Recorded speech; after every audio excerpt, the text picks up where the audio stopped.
Hello, I'm Doug Wieczorek, Assistant Professor of Educational Leadership, Organizations, and Policy, and I'm here today to offer some video commentary of my study, Principals' Perceptions of Public Schools' Professional Development Changes During No Child Left Behind.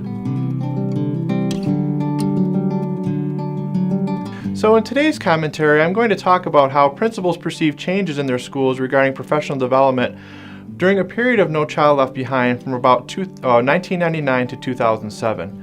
I will also talk about the purposes of the research, the methodology, how I frame the analysis, and implications for researchers as well as practitioners.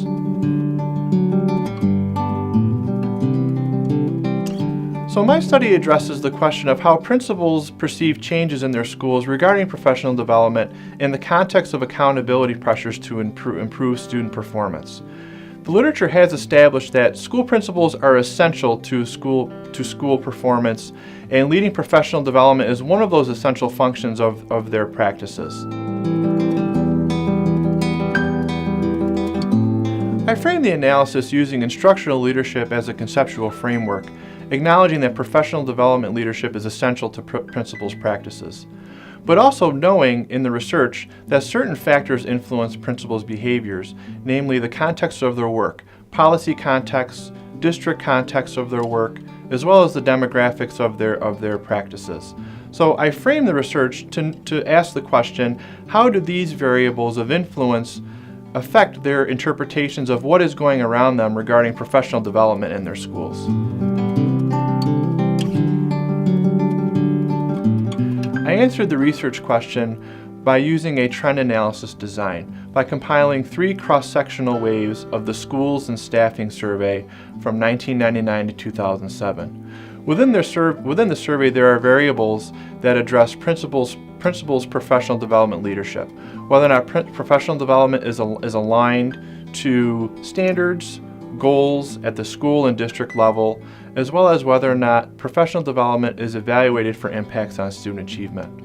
The survey also includes variables regarding teachers' involvement in the process of developing and implementing professional development.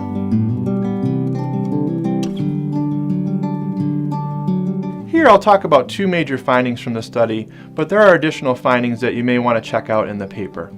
The first major finding is that principals reported a significant decrease in teachers' involvement in the professional development process, namely the implementation and development of the professional development in their schools. The implication of this finding is significant. We know that in best practices, principals should involve and share leadership of professional development activities with their teachers.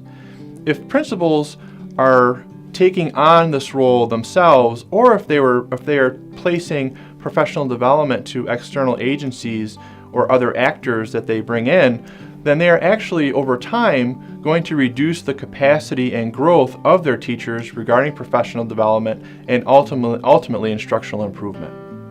The second major finding I'd like to talk about in this commentary is how there were contextual differences among principals in the sample.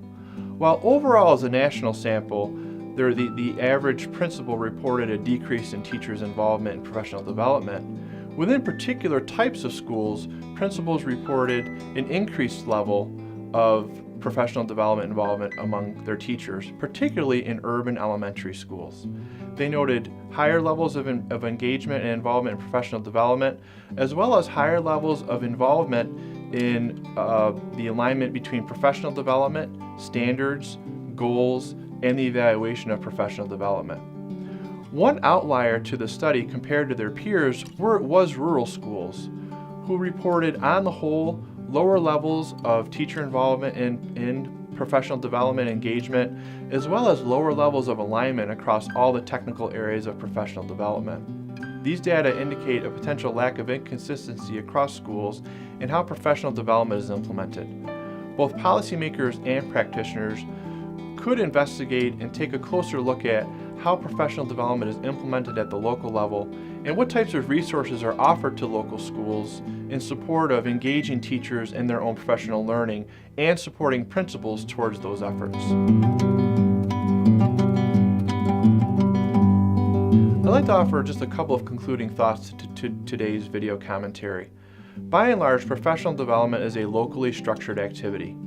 But the data of this study indicates that we should consider how states are allocating resources towards teachers' professional development and how they're including principals in the planning and implementation process. In addition, practitioners in schools, particularly principals and teachers working collaboratively, could take a step back and reflect on how they're engaging in professional development work to ensure that they're doing it in a collaborative way, that what they're doing is aligned to standards, aligned to the goals and the improvement plans and initiatives of the district, and also to make sure that they're evaluating the effectiveness of professional development to maximize its effectiveness for student achievement.